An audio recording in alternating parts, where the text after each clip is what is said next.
할렐루야. 우리 주 예수 그리스도의 이름으로 성경 말씀, 하나님 말씀 상고하겠습니다. 이 시간 말씀 상고를 위해 정한 제목은 게으른 자여입니다.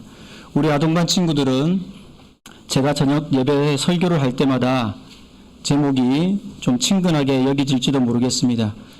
그 이유는 제가 저녁 예배를 할 때 아동반 설교에서 했던 설교 본문을 저녁 예배 때도 그대로 선택할 때가 많기 때문입니다. 하지만 설교 내용은 아동반 설교 때보다는 훨씬 풍부하고 깊어집니다. 왜냐하면 함께 말씀을 살펴보는 대상이 훨씬 다양해지기 때문입니다. 올해 저는 한 달에 한 번씩 아동반 예배 설교를 담당하고 있습니다. 총회에서는 체계적으로 아동반 교회 학교 교육과정을 수립하고 교재도 발간하고 있는데 매주 설교 담당자는 교육과정에 따라 정해진 주제대로 설교를 하고 있습니다. 교회 학교 교육과정은 크게 1학기에는 구약, 교리, 영성으로 나누어져 있고 2학기는 신약, 교리, 영성으로 나누어져 있습니다. 저는 2학기에는 영성에 해당하는 주제를 담당하여 설교를 하고 있는데요. 저녁 예배를 통해 아동반 설교의 본문으로 말씀을 살펴보는 것은 아동반 친구들에게는 한번 살펴본 말씀을 좀 더 깊이 있게 학습하는 효과가 있습니다. 또한 본 설교를 처음 대하는 분들은 총회에서 체계적으로 구성한 교회 학교 교육과정의 영성이라는 한 꼭지를 차례대로 공부하는 효과가 있죠. 우리 어른들이 어렸을 때는 체계적인 교회 학교 교육과정이 제대로 마련되어 있지 않았기 때문에 이렇게 설교를 해봐도 괜찮겠다는 생각이 들었습니다. 잠시 제가 저녁 예배 때 설교 본문을 어떻게 선정하게 되는지에 대한 말씀을 참고로 드렸습니다. 이 시간 본문 말씀은 잠언에 있는 말씀입니다. 잠언의 저자는 누구라고 알고 있죠? 그렇죠. 다윗의 아들 지혜의 왕이라고 불리는 솔로몬입니다. 모든 잠언을 솔로몬이 기록한 것은 아니지만 대부분의 잠언을 솔로몬이 말한 것은 맞습니다. 솔로몬은 잠언 1장 1절에서 6절에 걸쳐가지고 잠언의 저자가 누구인지, 그리고 왜 잠언을 썼는지, 누가 보라고 썼는지, 왜 썼는지 그 저작 의도를 분명하게 밝히고 있는데 잠언 1장 1절부터 6절을 먼저 확인하고 본문 말씀으로 가도록 하겠습니다. 잠언 1장 1절부터 6절의 말씀 제가 읽겠습니다. 다윗의 아들 이스라엘 왕 솔로몬의 잠언이라. 이는 지혜와 훈계를 알게 하며 명철의 말씀을 깨닫게 하며 지혜롭게 의롭게 공평하게 정직하게 행할 일에 대하여 훈계를 받게 하며 어리석은 자로 슬기롭게 하며 젊은 자에게 지식과 근신함을 주기 위한 것이니 지혜 있는 자는 듣고 학식이 더할 것이요 명철한 자는 모략을 얻을 것이라. 잠언과 비유와 지혜 있는 자의 말과 그 오묘한 말을 깨달으리라. 1절에는 저자가 솔로몬이라고 분명하게 밝혀져 있습니다. 열왕기상 4장 32절에도 솔로몬이 잠언 3천을 말하였다고 기록하고 있습니다. 잠언 1장 2절부터 6절까지는 누가 이 말씀을 보면 좋은지, 그리고 잠언을 통해 어떤 유익을 얻을 수 있는지 구체적으로 밝히고 있습니다. 추천 독자는 어리석은 자, 젊은 자, 지혜 있는 자, 명철한 자입니다. 우리는 이 넷 중에 어느 하나에 들지요? 우리가 잠언의 말씀을 잘 받으면 지혜롭게, 의롭게, 공평하게, 정직하게, 슬기롭게 될 뿐만 아니라 지식과 근신함을 얻게 되고 학식이 더하고 모략을 얻게 됩니다. 이제 본문 말씀으로 들어가 보겠습니다. 잠언 6장 6절에서 11절까지의 말씀 보겠습니다. 잠언 6장 6절에서 11절까지의 말씀 저와 함께 한 구절씩 교독하겠습니다. 제가 먼저 읽겠습니다. 마지막 11절은 함께 읽겠습니다. 잠언 6장 6절 게으른 자여 개미에게로 가서 그 하는 것을 보고 지혜를 얻으라.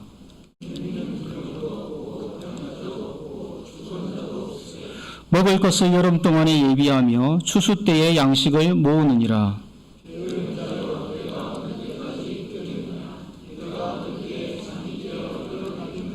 좀 더 자자, 좀 더 졸자, 손을 모으고 좀 더 눕자 하면 다 함께 내 빈궁이 강도같이 오며 내 곰핍이 군사같이 이르리라. 아멘.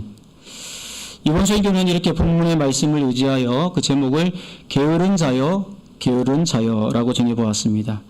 게으른 자여라는 말이 6절과 9절에 두 번 연거푸 나오고 있어서 이렇게 정하게 되었습니다. 말씀을 읽어보니 내가 게으른 자가 아닌지, 게으른 자인지 아닌지 판단이 좀 되십니까? 사람들이 보통 어떤 사람을 게으르다고 하지요? 학교에서는 지각을 잘하는 학생, 숙제를 잘 안 해오는 학생을 게으르다고 할 때가 있습니다. 교회에서는 예배 시간에 자주 지각하는 사람을 게으르다고 하기도 하지요.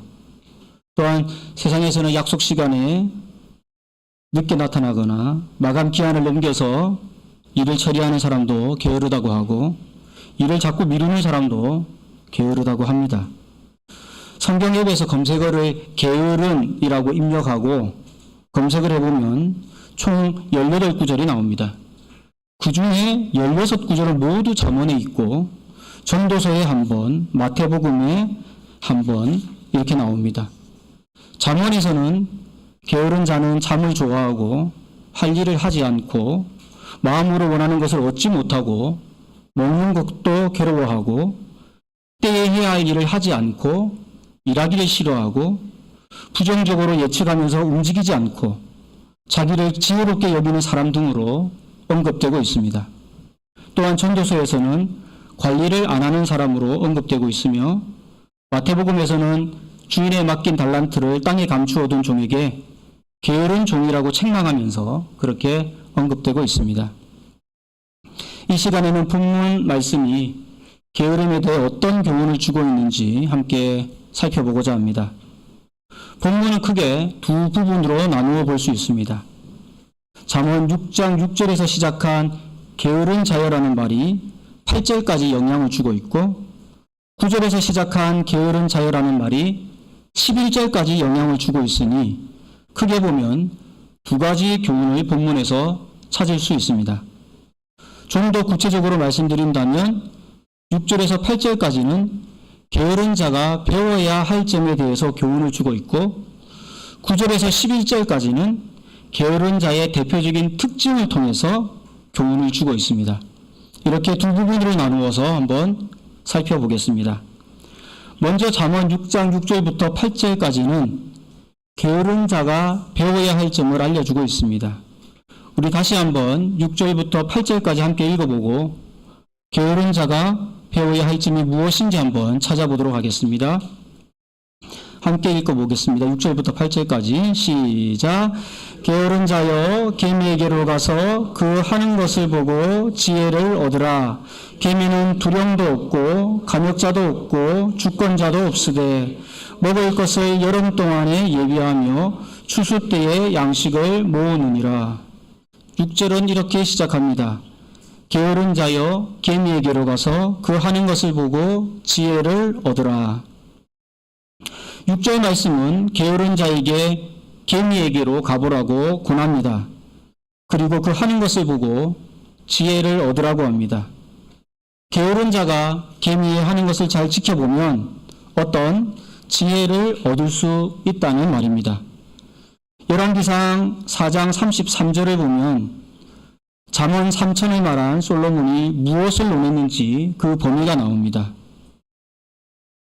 저가 또 초목을 논하되 레바논 백향목으로부터 담이 나는 우수초까지 하고 저가 또 짐승과 새와 기어다니는 곳과 물고기를 논한지라. 그러니까 솔로몬은 본문에서 기어다니는 개미를 논한 것이지요. 오늘날 개미는 우리에게 매우 익숙한 동물이지만 제 폰에 깔려있는 성경 앱에서 검색어를 개미로 입력하여 찾아보니까 3구절밖에 나오지 않았습니다. 2구절은 오늘 본문 말씀 중에 있는 잠언 6절과 7절이고 나머지 하나는 잠언 30장 25절이었습니다. 이렇게 모두 잠언에서만 개미라는 낱말이 3번 등장합니다. 이 중에 잠언 30장에서는 땅의 작고도 지혜로운 것 넷을 소개하면서 개미를 선두로 사반, 메뚜기, 도마뱀을 언급하고 있습니다. 잠언 30장 25절에서는 개미를 이렇게 얘기합니다. 곧 힘이 없는 종류로되 먹을 것을 여름에 예비하는 개미와. 본문에 언급된 개미 비슷하죠. 잠언의 저자는 개미가 힘이 없는 종류라고 소개했지만 이것은 어디까지나 사람이라는 동물과 비교했을 경우에 타당한 설명입니다. 지금은 잠언이 기록될 당시와는 비교할 수 없을 정도로 개미에 대한 연구가 많이 축적되어 있습니다. 한 연구에 따르면 개미는 외골격 덕분에 자기 몸무게의 약 20배까지 들어올릴 수 있다고 합니다. 사람은 자기 몸무게 되는 물건도 들어올리기가 쉽지 않은데 개미가 사람이라면 천하장사라고 할 수 있겠죠. 어쨌든 사람에 비하면 매물이죠. 하지만 그 개미가 하는 것을 보면 배울 지혜가 있습니다. 7절입니다. 잠언 6장 7절. 개미는 두령도 없고 간역자도 없고 주권자도 없으되. 7절에서 개미는 두령도 없고 간역자도 없고 주권자도 없다고 소개하고 있습니다. 두령은 여러 사람을 거느리는 우두머리를 말합니다. 간역자는 토목이나 건축의 공사를 보살피는 감독자입니다. 주권자는 국가의 최고 절대권을 가진 사람을 말합니다. 쉽게 말하면 두령, 간역자, 주권자는 명령하고 시키는 사람입니다. 한 연구에 따르면 개미는 두령, 간역자, 주권자처럼 상하 수직적인 계급은 없지만 역할 분담은 확실하게 되어 있는 매우 조직적인 개체군입니다. 개미 사회는 크게 여왕개미, 수개미, 일개미로 구분되는데 여왕개미와 수개미는 주로 산란, 즉 알을 낳는 역할을 담당하고 일개미는 주로 식량을 모으는 일을 담당합니다. 일개미가 식량을 모으는 것은 누가 시켜서가 아니라 자신에게 주어진 역할에 충실하게 임할 뿐입니다. 우리도 한 번쯤은 개미를 지켜본 적이 있죠. 그런데 가만히 있는 개미를 본 적은 없는 것 같습니다. 뭔가 부지런하게 움직이고 뭐라도 옮기느라고 분주한 개미를 본 적이 많습니다. 그렇다고 그것을 지시하고 감시하는 개미를 보지도 못했습니다. 따라서 개미는 누가 시키지 않아도 맡은 역할에 충실한 곤충임을 우리는 알 수 있습니다. 때때로 난 시키는 것은 잘해 라는 말을 듣거나 할 때도 있는데 이것은 어쩌면 개미보다 좀 못한 모습일 수도 있을 것 같습니다. 8절입니다. 잠언 6장 8절. 먹을 것을 여름 동안에 예비하며 추수 때의 양식을 모으느니라. 드디어 개미에게 배울 수 있는 지혜를 확인하게 되었습니다. 그것은 무엇입니까? 바로 예비지요. 예비. 예비란 미리 준비하는 것을 말합니다. 개미는 여름 추수 기간에 먹을 양식을 미리 준비해두고 양식을 구할 수 없는 기간에는 예비한 양식으로 살아갑니다. 이렇게 아주 작은 동물이지만 참으로 지혜롭습니다. 우리가 잘 아는 이소부와 개미와 배짱이를 봐도 놀기만 하는 배짱이와는 달리 땀을 뻘뻘 흘리며 여름에 열심히 일하는 그리고 양식을 모으는 개미의 모습을 확인할 수 있습니다. 여러분 중에 미래를 위해 개미처럼 준비하고 있는 일이 있으신가요? 짧게는 바로 다음 날을 바라보고 예비하는 일이 있을 것입니다. 또는 일주일 앞을 내다보고 한 달을 내다보고 1년을 내다보고 몇십 년 후를 내다보고 예비하는 일도 있겠지요. 본문에서 개미는 적어도 한 시즌을 바라보고 예비하고 있습니다. 양식을 구하지 못할 추운 겨울을 바라보고 여름 추수 시간에 열심히 준비해 놓고 있습니다. 말씀에 따라 우리 믿는 자들도 개미처럼 미래를 준비해야 합니다. 그런데 미래를 위해 예비하는 것도 중요하지만 어떤 미래를 위해 예비하는가 하는 것이 훨씬 더 중요합니다. 성경에는 예비를 잘했지만 그 목적이 좋지 않은 사례가 나옵니다. 대표적인 사례가 누가복음 12장 16절에서 21절에 나오는 어리석은 부자이지요. 예수께서 하신 비유의 말씀인데 여기에 등장하는 부자는 여러 해를 내다보고 열심히 재물을 모았습니다. 그런데 그 목적이 너무 이기적이었습니다. 자기 만족을 위해 예비한 것이었습니다. 곡간을 더 크게 짓고 여러 해 쓸 물건을 많이 쌓아두었습니다. 그리고 자기 영혼에게 평안히 쉬고 먹고 마시고 즐거워하자고 말했습니다. 그에게 하나님은 누가복음 12장 20절에서 이렇게 말씀하시죠. 하나님은 이르시되 어리석은 자여 오늘 밤에 내 영혼을 도로 찾으리니 그러면 내 예비한 것이 네 것이 되겠느냐. 우리 성도님들 요즘 열심히 예비하고 있는 것이 있으십니까? 어느 정도를 내려보고 예비하고 계신가요? 그렇다면 그것이 무엇을 위한 예비인지 반드시 점검해보고 누가복음에 나오는 어리석은 부자처럼 하나님께 책망받지 않도록 해야 하겠습니다.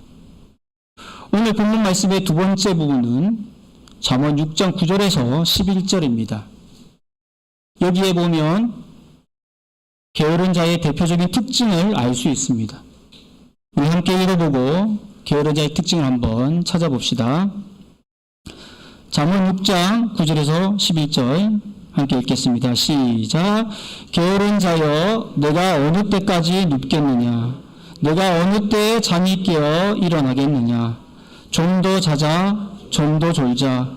손을 모으고 좀 더 눕자 하면 내 빈궁이 강도같이 오며 내 곰핍이 군사같이 이르리라. 읽어보니 게으른 자의 대표적인 특징을 뭐라고 얘기할 수 있을까요? 게으른 자는 잠을 지나치게 좋아한다는 것입니다. 자, 구절을 볼까요? 게으른 자여 내가 어느 때까지 눕겠느냐.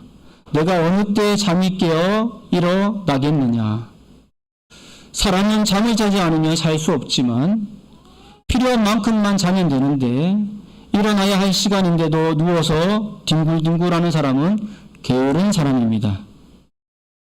내가 어느 때까지 눕겠느냐라는 말은 깨어서 마땅히 해야 할 일이 있는데도 누워있는 사람을 꾸짖는 말입니다. 내가 어느 때에 잠이 깨어 일어나겠느냐라는 말은 게으른 자가 얼마나 잠을 좋아하는지 꼬집는 말입니다. 여러분은 어떻습니까? 아침에 일어나야 하는데 일어나기가 힘드십니까? 아니면 누가 깨우지 않아도 벌떡 잘 일어나십니까? 알람 소리 한두 번 바로 딱 들으면 바로 끄고 이불을 걷어내십니까? 아니면 알람 소리 한두 번에 바로 끄고 얼굴 위로 이불을 덮으십니까? 저는 중고등학교 학생 시절에 한때 예배 시간에 자주 졸았던 기억이 납니다. 지금 생각해도 왜 그때 그렇게 졸았는지 모르겠습니다. 그때 예배 마치고 집에 오면 어머니께서 잔막이 붙었다고 그런 경계하시는 말씀을 여러 번 하셨던 것이 지금도 기억납니다. 성경에는 일어나야 할 때 일어나지 않고 게으름을 피우다가 큰 죄를 범하게 된 인물이 나옵니다. 그 대표적인 인물이 다윗입니다. 사무엘하 11장 1절에서 4절 말씀 보겠습니다. 사무엘하 11장 1절에서 4절까지 말씀 제가 읽겠습니다. 해가 돌아와서 왕들의 출전할 때가 되매 다윗이 요압과 그 신복과 온 이스라엘 군대를 보내니 저희가 암몬 자손을 멸하고 랍바를 에워쌌고 다윗은 예루살렘에 그대로 있으니라. 저녁 때에 다윗이 그 침상에서 일어나 왕궁 지붕 위에서 거닐다가 그곳에서 보니 한 여인이 목욕을 하는데 심히 아름다워 보이는지라. 다윗이 보내어 그 여인을 알아보게 하였더니 고하되 그는 엘리암의 딸이요 햇사람 우리아의 아내 밧세바가 아니니까. 다윗이 사자를 보내어 저를 자기에게로 데려오게 하고 저가 그 부정함을 깨끗게 하였으므로 더불어 동침하며 저가 자기 집으로 돌아가니라. 1절에 보면 다윗은 마땅히 왕이 친히 출전해야 할 전쟁 시기임에도 불구하고 나가지 않고 군대 장관 요압을 중심으로 이스라엘 군대만 전쟁터에 보냅니다. 그런데도 결과는 나쁘지 않았습니다. 이스라엘 군대는 암몬 자손을 멸하고 암몬의 중심 도읍지 랍바를 에워쌌습니다. 2절에 보면 이스라엘 군대가 이렇게 치열한 전투를 벌이고 있는 바로 그 시간에 이스라엘 왕 다윗이 무엇을 하고 있는지 나옵니다. 그는 저녁 때가 되어서야 침상에서 일어났습니다. 밤새 작전을 짜느라 야근을 했기 때문일까요? 그것이 아니라 신하들의 목숨을 걸고 전쟁을 치르고 있는데 그는 낮잠 한바탕 실컷 자고 일어난 것이지요. 그리고 왕궁 지붕 위에 올라가 주변을 둘러보았습니다. 무슨 생각을 했을까요? 과거에 자신을 죽이려고 집요하게 시도했던 사울왕을 피해 12년 이상 방랑 생활을 했던 때가 떠올랐을까요? 전쟁에서 한 번도 진 적이 없는 백전백승의 무용담을 떠올렸을까요? 그는 그렇게 낮잠 한번 실컷 자고 일어나 왕궁 옥상을 거닐다가 한 여인이 목욕하는 것을 보게 되었는데 그 여인이 심히 아름다워 보였습니다. 당시에는 전깃불도 없고 저녁때라고 했으니 왕궁 옥상에서 아무리 목욕하는 여인이 가까이 있어도 어스름한 저녁이 얼마나 아름다워 보였을지 모르겠지만 다윗은 완전 그녀에게 시선이 꽂혔습니다. 그 이후로 얼마나 무시무시한 일이 벌어졌는지 다들 너무도 잘 알고 계시기 때문에 부연하지는 않겠습니다.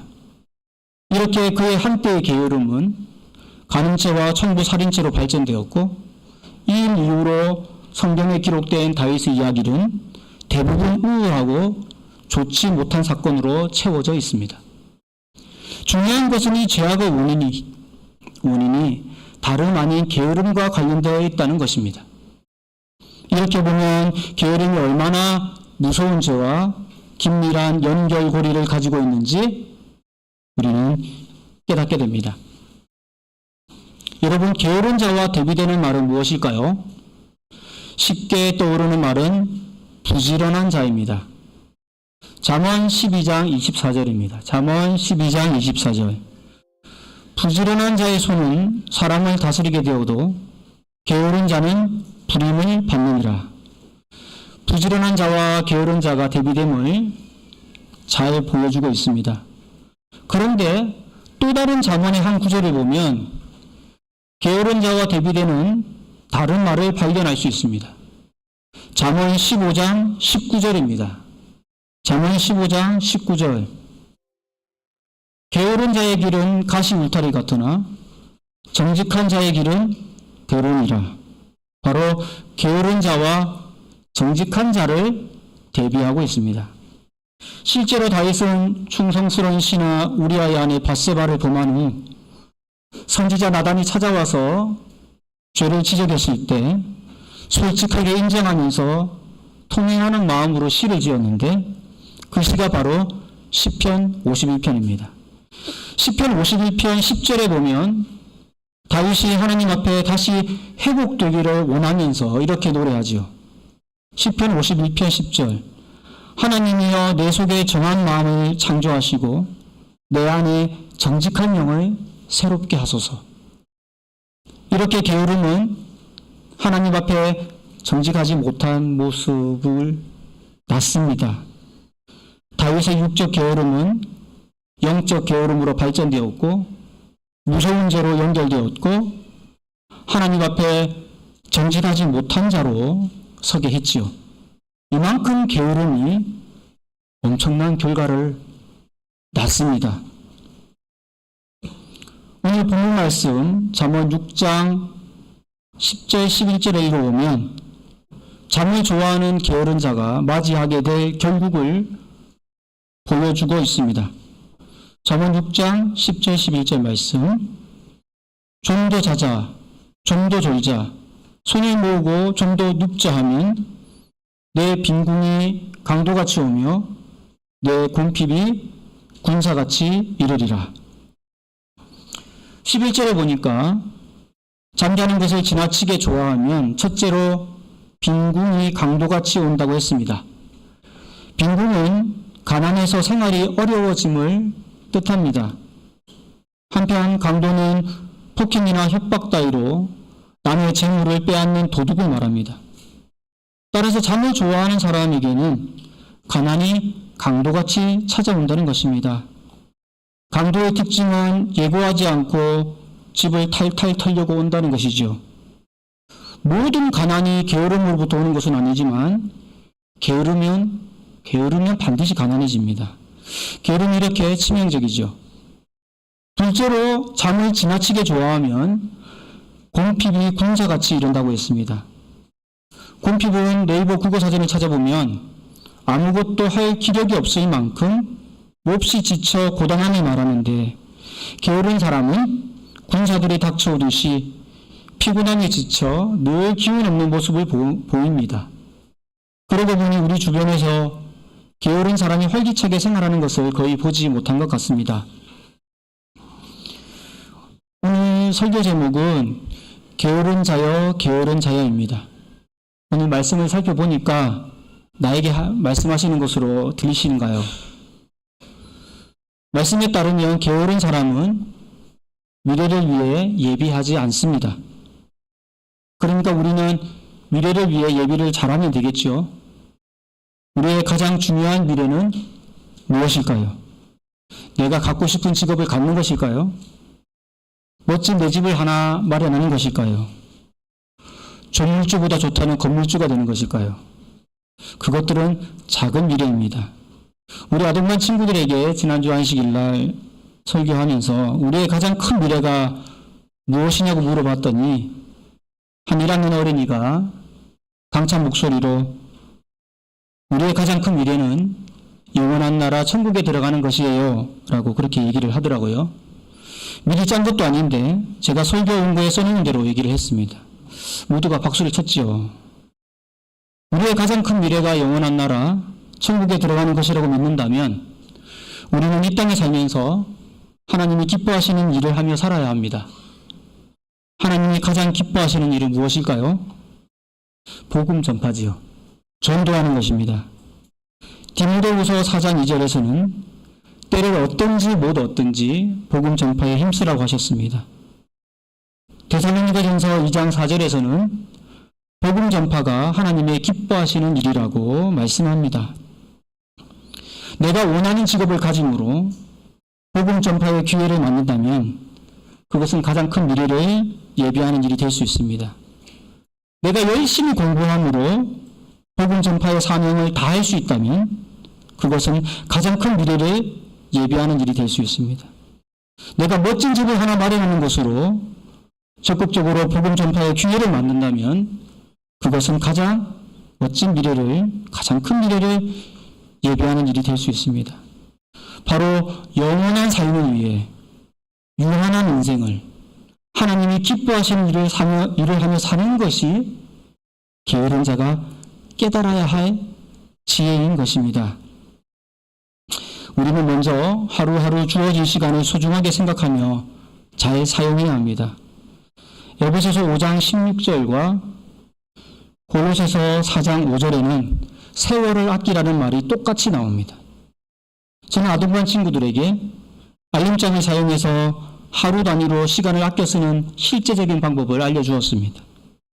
그렇게 좋은 습관이 자리 잡으면 일주일 단위, 한 달 단위, 1년 단위, 일생 단위의 계획도 작성해서 실천하게 될 것이고 죽고 난 다음에는 자랑스럽게 하나님의 품에 안기게 될 것이라고 얘기했습니다.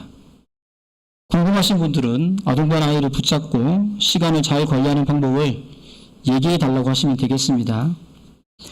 우리 성도님들 오늘 국군의 날 임시 공휴일을 맞아 예배당에 오시기 전까지 어떤 하루를 보내셨나요? 혹시 게으른 자의 모습이 있으셨나요? 아니면 하나님이 기뻐하시는 일로 알차게 보내셨나요? 앞으로는 우리 함께 하나님이 기뻐하시는 일에 부지런함으로 가장 큰 미래를 예비하는 성도가 되시기를 원합니다. 필요 이상의 잠을 즐기는 게으름으로 인해 또 다른 죄의 유혹을 받지 않기를 원합니다. 하나님 앞에 정직한 성도로 서기를 원합니다. 로마서 12장 11절 말씀처럼 부지런하여 게으르지 말고 열심을 품고 주를 섬기는 그런 성도들 되시기를 예수 그리스도 이름으로 축원합니다. 우리 찬양